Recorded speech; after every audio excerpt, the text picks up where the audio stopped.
Happy Wednesday. Brian Manning here with the weekly update. I know I've been a little bit behind on doing these. As you can see from the back, new office location. We moved offices here in Boulder. We were in our last office for, oh my gosh, almost 6 years. So nice to be in a new space. Super excited to be all set up.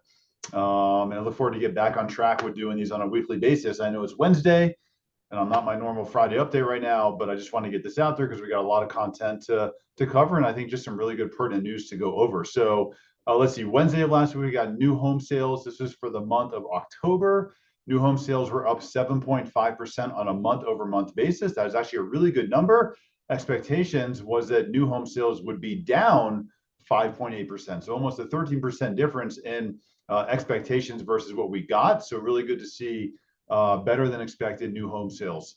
Monday of this week, we had James Bullard. He's a voting Fed president talking about Fed rate hikes. And, you know, it's just crazy to watch these people and what they talk about. Bullard thinks that we should have up another 2.75% in Fed rate hikes going forward because he doesn't think we've hiked rates enough. Now, other than listening to James Bullard, there's other talk in the Fed finally of just, you know, thinking that we're starting to see enough of rate hikes. This doesn't mean they're going to stop the Fed rate hikes, but I won't be surprised if this December rate hike that we see is going to be 0.5% and they start to assess the rate hikes from there. So just some crazy talk out there from Bullard.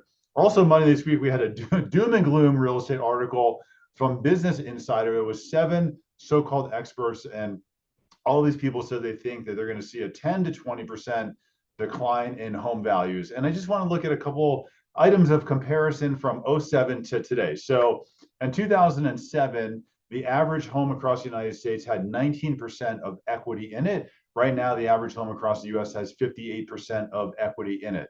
In 2007, at this time, there was 4 million homes for sale. And right now we have 1.22 million homes for sale. Also, we look at builders. Builders really learned their lesson from '07 to now. You have permits that are down, housing starts that are down, whereas back in '07, you just continually had new homes flooding the market as well. So I really just think that it's a drastic difference right now. I cannot say we're going to see 10 to 20% decline in values. You got to be careful what you read about and pay attention to in the media because there's a lot of negativity out there right now.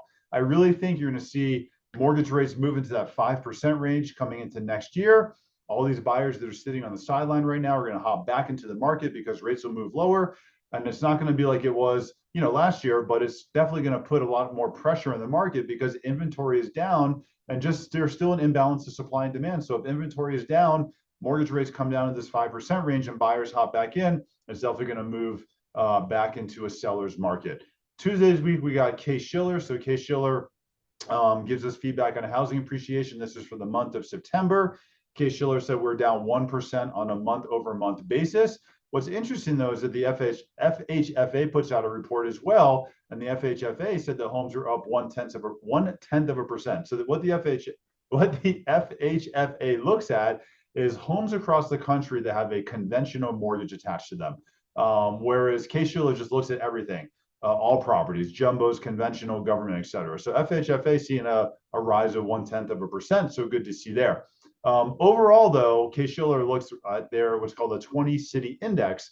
So yes, on a national basis, we're down 1%, but really the 20-city index was leading the declines in value. And Denver is one of those cities. And I'm not surprised, you know, when you have a market we just came out of where people are paying $200,000 cash above the list price, and now you start to see just a declining in appreciation. I'm just not surprised to see that. And Case-Shiller just kind of supports the thought there. Today, we got pending home sales. So this is measuring signed contracts in the month of October. Pending home sales were down 4.6% in October. Actually, expectations was that pending home sales would be down 5.5%.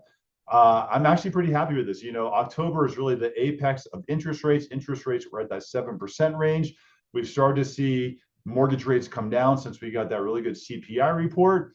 And, you know, I'm not surprised that we saw a decline there. I still think we're going to see decline in pending sales just because we're moving into the winter, right? So November, December, January are always going to be quiet months, regardless of the market that we're in. When you leave a heated market like we just left in a normal market, October, November, especially November, December, January are always quieter months. So we'll have to wait and see what happens. But I personally think we probably saw a turning point in this. I think that might have been, you know, the apex of interest rates, the lowest amount of pending home sales.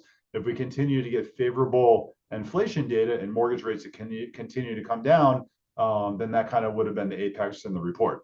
Also, we got ADP today. So first Wednesday of every month, we get ADP. They're the largest provider of private payrolls. They give us feedback on the jobs market. This is for the month of November.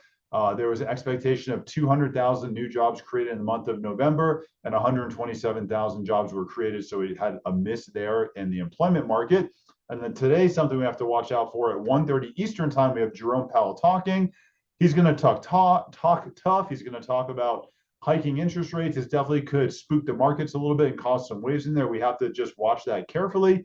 But most importantly, getting past Jerome Powell, tomorrow we have a PCE report coming out. That stands for personal consumption expenditure. This is going to be the next gauge of inflation. We're really looking forward to see this report. The reason why we say is because the CPI report that we just got that actually caused mortgage rates to come down showed a favorable decline in inflation, and CPI is very heavily weighted with shelter, where PCE, the personal consumption expenditure, does not put as much weight on shelter. So we should see a further decline in inflation. If we see a favorable report tomorrow, that's going to bode well for interest rates, and you should see mortgage rates continue to come down. I'm always available. If you have any questions, let me know. If you want to go through our strategic buyer consultation, give me a call. If you need to get pre-approved, I'm available 7 days a week. Happy Wednesday. Good to be back. Hope you're having a great day.